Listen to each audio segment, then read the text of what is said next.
இன்னைக்கு தெலுங்கு படத்துல தனுஷ் நடிச்ச கர மூவி தான் பார்க்க போறோம். திருவெரும்பூர்ல 1990ல ஒரு எம்எல்ஏ வீடு புகுந்து நம்ம படத்தோட ஹீரோ கர திருடன் எல்லா பணம் நகை எல்லாத்தையும் அவனோட ஃப்ரெண்டோட சேர்ந்து கொள்ளையடிச்சிட்டு கிளம்ப போகும்போது வெளில போன எம்எல்ஏ வீட்டுக்கு வந்துடுறாரு. இவங்களை சமாளிக்கிறதுக்கு கதவு அடைச்சிட்டு உள்ள வந்தாங்களா எல்லாரையும் ஓரளவுக்கு சமாளிச்சுட்டு வெளில வந்தா இந்த எம்எல்ஏ காரரு ஊரெல்லாம் கூப்பிட்டு வாசல் நிப்பாட்டி வச்சிருக்காரு. ஊர் மக்கள் எல்லாரும் சுத்து போட்டு நம்ம கரை எங்கேயும் தப்பிச்சு போக முடியாம போலீஸ் ஸ்டேஷன்ல போய் மாட்டிக்கிட்டான். இங்க போலீஸ் ஸ்டேஷன்ல கரையோட திருட்டு கேஸ் தெரிஞ்சு பரதன்னு ஒரு டிஎஸ்பிக்கு இவ்வளவு நாள் நம்ம வேலை பார்த்தது எல்லாத்துக்கும் நமக்கு மேல உள்ளவங்க தான் பேர் வாங்கிட்டாங்கன்னு இந்த கேஸ் ஆச்சு என்கிட்ட கொடுங்கன்னு டிஎஸ்பி அவங்களோட மேல அதிகாரிகிட்ட போய் ரெக்கமெண்ட் பண்ணி நான் இந்த கடைசி கேஸ் ஆச்சும் விசாரிச்சு ஒரு நல்ல பேர் வாங்கிட்டாச்சும் ரிட்டையர் ஆகுறேன்னு நம்ம கரையோட கேஸ ஹேண்டில் பண்ண ஆரம்பிச்சு இருக்கிற எல்லா கேஸையும் நம்ம ஹீரோ மேலே போடுறான். இப்படி இவ்வளவு திருட்டுகளை பண்ணவனை பிடிச்சாதான் இவ்வளவு பேர் கிடைக்கும்னு நியூஸ் பேப்பருக்கெல்லாம் சொல்லி அனுப்பி விடுறான். இதே நேரத்துல தான் கரை சார் இதெல்லாம் ரொம்ப தப்பு சார் எல்லாம் வேணான்னு சொன்னாலும் கேட்காதனால கரை கண்ணிமைக்கிற நேரத்துல டிஎஸ்பி அடிச்சு போட்டுட்டு தப்பிச்சிடுறான். பரமா பயத்தை காட்டிட்டாங்கன்னு இனிமேலுக்கு திருட்டு தொழிலே வேணான்னு பொண்டாட்டி மமிதாவும் நம்ம கரையும் போலீஸ்க்கு தெரியாம ஒரு நல்ல ஹோட்டல்ல வேலை பார்த்துட்டு இருக்காங்க.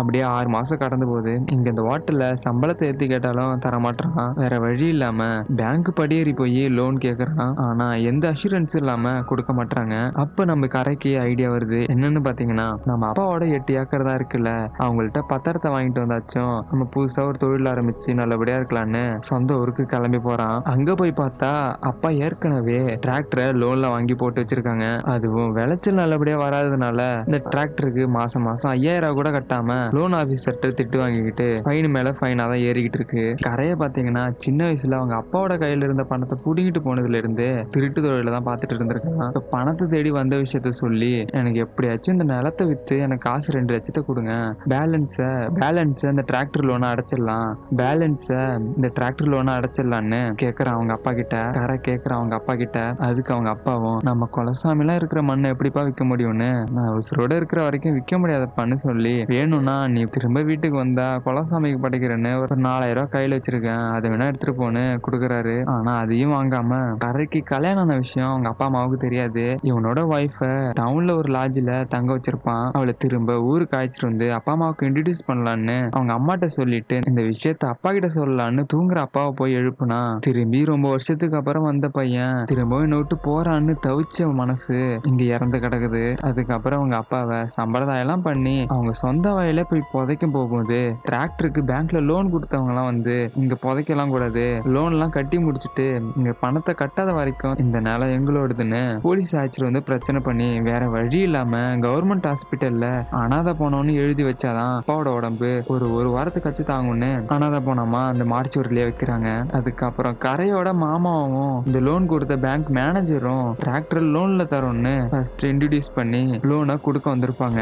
அப்ப நம்ம ஹீரோட அப்பா தான் எல்லாருக்கும் லோன் வாங்கி கொடுத்துருப்பாங்க. டிராக்டர் கிடைச்சா விவசாயம் நல்லபடியா நடக்கும்னு டிராக்டர் வாங்கி கொடுத்துருப்பாங்க. அந்த விஷயத்த சொல்லியாச்சு சிபாரிசு பண்ணி ஏதாச்சும் பண்ணலான்னு கரையோட மாமா கருணாசு போய் அந்த பேங்க் மேனேஜரை பார்த்து கேட்டா அதுக்கு என்னதான் பண்றது, வாங்கின லோனை சிரிச்சிட்டு வாங்கினீங்களே இப்ப அதை மூடிக்கிட்டு கட்டுங்கன்னு ரொம்ப ராங்கா பேசி விட்டுறாரு மேனேஜரு. இப்ப பணத்தை அடைச்சாதான் நிலத்தை மீட்டு அப்பாவோட உடலை அடக்கம் பண்ணலான்னு வேற வழி இல்லாம திரும்பவும் கரை திருட ஆரம்பிக்க போறான். இங்க கரை நான் இது வரைக்கும் என்ன பண்ணிட்டு இருந்தேன்னு அப்பா அம்மாவுக்கே தெரியாது மாமா, உன்கிட்ட சொல்றேன் நான் இது வரைக்கும் திருடனாதான் திருடிக்கிட்டு தான் இருந்தேன், வேற வழி இல்லாம நீ சொன்ன மாதிரி திருடலான்னு முடிவு பண்ணிட்டேன். அவனோட மாமா கிட்ட எல்லா கதையும் சொல்லி பஞ்சவன் யூனியன் பேங்க்ல மொத்தம் 10 பிரான்ச்சஸ் இருக்கு. ஆனா மெயின் பிரான்ச் ஆப்போசிட்ல தான் ஹாஸ்பிட்டல் இருக்கு. ரொம்ப கிரௌடா இருக்கனால இதை விட்டுட்டு சுத்தி வீடு இல்லாம கடை உள்ள இடமா பார்த்து ஒரு பிரான்ச்சை சூஸ் பண்ணி அங்க திருட பிளான் பண்றானோ. பேங்க் நிலவரம் எல்லாம் எப்படி இருக்குன்னு தெரிஞ்சுக்கிறதுக்கு பல்கா அமௌண்ட் இன்வெஸ்ட் பண்ற மாதிரி மாமாவும் கரையும் போய் விசாரிக்க போறாங்க.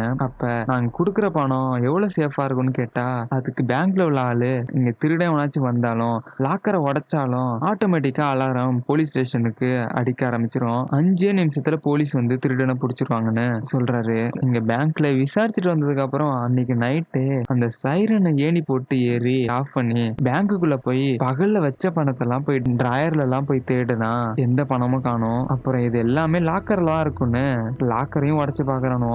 லாக்கரை துளி கூட அசைக்க முடியல. எப்படி இந்த பணத்தை பகல்ல எப்படி திருடலான்னு டீ குடிச்சிட்டு யோசிக்கும் போது அப்பதான் பொதிகை டிவில டான்னு 1 மணிக்கு ஒரு நியூஸ் போடுறாங்க. அதை பாக்குறதுக்கு எல்லாரும் குடுகுடுன்னு ஓடி போயிடுறாங்க. அந்த நியூஸ் அரை மணி நேரம் ஓடுறது வரைக்கும் ஊர்ல ஒரு காக்கா இல்ல, எல்லாமே இந்த டிவியை தான் வாயை பழந்துட்டு பாத்துட்டு இருக்காங்க. இப்பதான் கரையோட மைண்ட்ல ஐடியா கிளிக் ஆகி இப்ப பகல்ல திருடலான்னு அதுக்கு பணத்தை மிரட்டி வாங்குறதுக்கு ஒரு போலி துப்பாக்கி வாங்குற இடத்துக்கு போய் துப்பாக்கி வாங்கிட்டு கரையோட மாமாவுக்கு தெரிஞ்ச ஒரு போலி துப்பாக்கி செய்யற ஆள்கிட்ட போய் ஒரு துப்பாக்கி வாங்கிட்டு பிளான் பண்ணபடியே பேங்குக்குள்ள போய் திருட போறானோ. பேங்க்ல உள்ள எல்லா ஆளையும் துப்பாக்கி காமிச்சு மிரட்டி ஒரு ரூம்ல கட்டி போட்டு லாக் பண்ணிடுறானோ. இவனுக்கு தேவை அந்த டிராக்டர் மீக்கிறதுக்கு 3 லட்சம். அது தேவையான பணத்தை மட்டும்தான் லாக்கர்ல இருந்து எடுத்துட்டு பேங்க்ல இருந்து வெளில போகும்போது புதுசா டிரான்ஸ்பர் ஆகி வந்த ஒரு போலீஸ் ஆபீசரு இந்த பேங்க்ல அக்கௌண்ட் ஓபன் பண்ண வராரு. அவங்க கிட்ட இங்க கரை ஒரு பேங்க் ஸ்டாஃபாவே மாறி ஒரு ஆக்டிங்க போட்டு கரையோட மாமா பேங்க் ஃபில்அப் பண்ணுன்ற ஆளாட்டம் சாமியா ஒரு ஆக்டிங்க போட்டு அந்த போலீஸையும் நல்லபடியா இங்க இருந்து எந்த சந்தேகமும் வராத மாதிரி அனுப்பி வச்சுட்டு அவங்க வந்து அம்பாசிடர் கார்லயே தப்பிச்சு போறாங்க. இதுக்கு முன்னாடியே திருடுறதுக்காகவே அம்பாசிடர் காரை ஒரு திருடி இருப்பானோ அதுல ஏறி தப்பிச்சு போறாங்க. இந்த 3 லட்சத்தை பணத்தை எடுத்துட்டு போய் பேங்க்ல கொடுத்தா பெரிய ஷாக்கு, பெரிய இடியை தூக்கி தலையில போடுறானோ. என்ன விஷயம்னா இப்ப மாசம் மாசம் அமௌண்ட்டை கட்டாதனால வட்டி மேல வட்டி ஏறி போய் எக்ஸ்ட்ரா சார்ஜ் எல்லாம் போட்டு ஒரு 4.5 லட்சமா அப்ப வந்து நிக்குது. ஏற்கனவே இந்த 3 லட்சத்தை கொடுத்துட்டு சைன் போட்டதுனால இந்த பணத்தையும் வாங்க முடியாது. என்னையா அநியாயம் பண்றீங்கன்னு அவங்க மாமா, என்னையா பணம் கட்டலன்னா ஏற்கனவே சொல்ல மாட்டீங்களான்னு எகிரி பூரி கத்திக்கிட்டு இருக்காரு. இதே நேரத்துலதான் பரதன் டிஎஸ்பி பேங்க் மேனேஜர்கிட்ட போய் இந்த திருட்டெல்லாம் பார்த்தா அவன் தேவைக்காக தான் எடுத்திருக்கான், அதனால உங்க பேங்க்ல 3ல இருந்து 5 லட்சம் கடன் வாங்கின லிஸ்ட் எல்லாத்தையும் கொடுங்கன்னு கேட்டு வாங்கிட்டு ஒவ்வொரு வீடா போய் விசாரிக்க போறாரு. இங்க இந்த டிஎஸ்பி இருக்கிறத பார்த்துட்டு இங்க கரையும் அவனோட மாமாவும் சைலண்டா சத்தம் போடாம மீதி பணத்தை வந்து கட்டிக்கலான்னு பில்ல மட்டும் வாங்கிட்டு போறானோ. இந்த பணத்தை அப்படியே எடுத்துட்டு போய் பேங்க்ல குடுக்கறதுக்கு முன்னாடி இந்த சீரியல் நம்பரை வச்சு புடிச்சிருவாங்கன்னு நம்ம கரைக்கு ஏற்கனவே தெரிஞ்சதுனால இந்த பணத்தை அப்படியே துணிக்கடை லாக்கர்ல போய் வச்சுட்டு அங்க உள்ள பணத்தை எல்லாத்தையும் எடுத்துட்டு வந்துதான் இங்க பேங்க்ல கொடுத்துருப்பான். பஞ்சவன் யூனியன் பேங்கோட மேனேஜரு கரையோட வீட்டை தேடி போய் நீ தான் திருட்ட பண்ணிருப்பேன்னு அந்த டிஎஸ்பி உன்னோட வரைபடத்தை வச்சு கேட்கும் போதே சொல்லியிருப்பேன். நான் உன் நாட்டி எனக்கு வேலையாகணும்னு சொல்லாம விட்டுட்டேன். நீ தான் பேங்க கொள்ளையடிச்சுன்னு சொல்றதுக்கு முன்னாடி நான் சொல்ற பேங்க்ல கொள்ளையடிச்சுன்னா ஏகப்பட்ட பணத்தை நம்ம 2 பேரும் ஷேர் பண்ணிக்கலான்னு நம்ம கரை கிட்ட கொள்ளையடிக்க சொல்லிட்டு அப்படியே லைட்டா கரையை மிரட்டிட்டு பேங்க் மேனேஜர் போறாரு. கரையும் வேற வழி இல்லாம மேனேஜர் சொன்ன நிறைய அமௌண்ட் உள்ள பேங்க்குக்கு போய் திருட போறாங்க. ஆனா இதே நேரத்துலதான் அந்த டிஎஸ்பி ஃபர்ஸ்ட் திருட போறவங்க அந்த அலாரத்தை ஆஃப் பண்ணிட்டு தான் போறாங்கன்னு இந்த 10 பிரான்ச்ல உள்ள அலாரத்தையும் செக் பண்ணி பார்த்ததுல ஒரு அலாரம் மட்டும் அடிக்கல. அப்பனா அடுத்து திருட்டு நடக்கும் போது இந்த பேங்க் தானே புரிஞ்சுக்கிட்டு ஏற்கனவே அங்க பேங்க் ஸ்டாஃப் எல்லாத்தையும் வெளில அனுப்பிச்சு விட்டுட்டு போலீஸ் போய் உட்காந்துருக்காங்க. வெளில நம்ம டிஎஸ்பி கரை தான் அந்த இடத்துக்கு வந்து திருட வர போறான்னு வெயிட் பண்ணிட்டு இருக்காரு. ஆனா இந்த நேரத்துல தான் நம்ம பேங்க் மேனேஜரு வேற ஒரு ஆளை வச்சு இன்னொரு பேங்க்ல திருட வச்சு போலீஸை டைவர்ட் பண்ண விட்டு கரை இந்த பேங்க்ல திருடாத மாதிரி செஞ்சு கரையை தப்பிக்க வச்சிருவாரு. இதுக்கு முன்னாடி நம்ம பேங்க் மேனேஜர் லிஸ்ட் எல்லாத்தையும் டிஎஸ்பி கிட்ட கொடுக்கறதுக்கு முன்னாடி நம்ம கரையோட பேர் எல்லாத்தையும் அடிச்சுட்டு தான் கொடுத்துருப்பாரு. அதனாலதான் நம்ம டிஎஸ்பி ஆட்டி கண்டுபிடிச்சிருக்க முடியாது. இங்க திரும்பவும் கரையும் அவனோட கேங்கும் அந்த மீதி 1.5 லட்சத்தையும் திருடிட்டு வீட்டுக்கு போற வழியில அம்பாசிடர் காரு நடு வழியில நின்னுடும். அந்த வீட்டு பக்கத்துலதான் கரையோட அப்பாவோட ஃப்ரெண்டும் இருக்கும். அவங்க வீட்டை தண்ணி வாங்கி குடிக்கலான்னு போகும்போதுதான் இவரோட வீட்டுக்கும் பேங்க்ல இருந்து நோட்டீஸ் வந்திருக்கு. இத பார்த்துட்டு அதுக்கு பதில் கடிதம் எழுதி போடுப்பான்னு நம்ம கரை கிட்ட அந்த வயசான தாத்தா சொல்றாரு.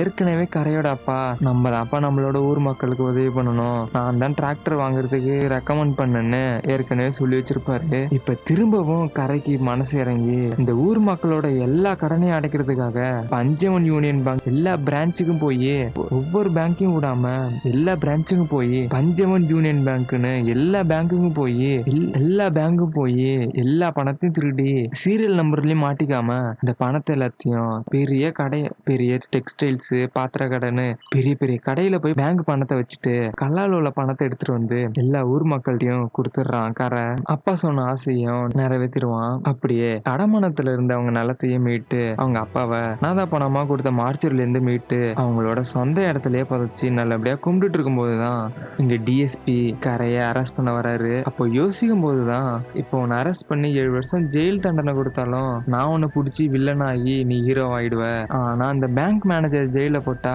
எனக்கு தான் பேர் கிடைக்கும்னு இவரோட பிளானை மாத்தி இனிமேலுக்கு இதுமாரி திருட்டு வேலைலாம் பண்ணாத, இனிமேல் பண்ணினா நானே உன்னை தேடி வந்து ஜெயில போட்டுருவேன்னு அழகா மிரட்டிட்டு போறாரு. இதுக்கு முன்னாடியே பேங்க் மேனேஜர் கூட்டிட்டு ஒவ்வொரு பேங்கா போய் நம்ம டிஎஸ்பி சர்ச் பண்ணிட்டு இருப்பாரு. அப்ப நம்ம பேங்க் மேனேஜரோட ஆளுங்க திடீர்னு தடுபடலா பேங்க் கொள்ளாடிக்கு வந்துருவானுவோம். என்ன சார் நீங்க செட் பண்ண போலீஸான்னு மேனேஜரை பார்த்து டக்குன்னு சத்தமா கேட்டுருவானோ. இதுல உனக்கு உனக்கும் கூட்டிருக்கான்னு போலீஸுக்கும் தெரிய வந்துரும். பேங்க் மேனேஜர் வசமா மாட்டிக்கிட்டு நிக்கும் போதுதான் திடீர்னு தப்பிச்சு ஓடலான்னு தப்பிக்க ட்ரை பண்ண வர ஒரு டிராக்டர் ரோட்ல அடிச்சு போட்டுரும். அப்படியே வாக்குமூலம் வாங்கும் போதே நம்ம மேனேஜரை இப்படி கேவலமானலாம் உலகத்துல இருக்க கூடாதுன்னு ஆக்சிஜன் சிலிண்டர்ல வந்த ஆக்சிஜனை கட் பண்ணி சாவடிச்சிருப்பாரு. இந்த திருட்டு பழியை தான் அந்த பேங்க் மேனேஜர் மேல போட்டு நம்ம ஒரு நல்ல பேர் வாங்கி ரிட்டையர் ஆயிடலான்னு பிளான போட்டிருக்காரு. ஸ்டோரி பிடிச்சிருந்தா மறக்காம ஒரு லைக் பண்ணிடுங்க.